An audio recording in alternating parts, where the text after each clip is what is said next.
All right, so the next question that we're going to attempt is sort of operating in the reverse direction. So we're going to be told what the roots are, and we need to figure out what the equation is. Okay, so let's start simply with A.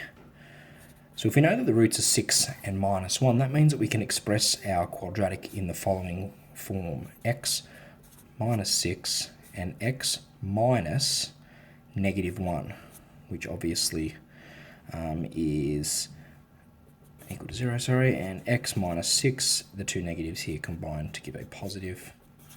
And if we now go and expand that using FOIL, we're going to get x squared. Outside is going to be x, inside is going to be minus 6x, and last is going to be minus 6, which of course becomes x squared.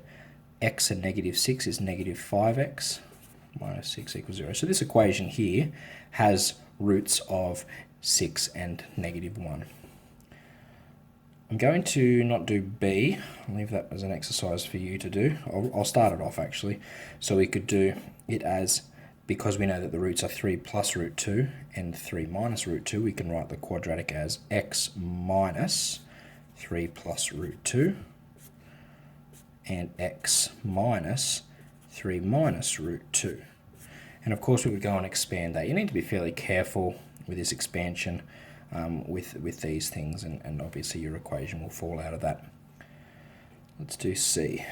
So again, in the same fashion, we can write the quadratic as x minus 3.5, and x, we'll write it as plus 2 1/3, because it's going to be x minus -2 1/3, which obviously is just going to make it a plus.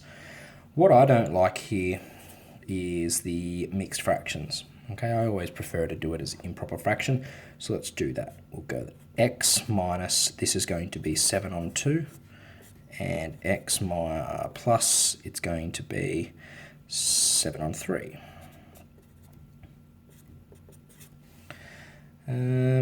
What now?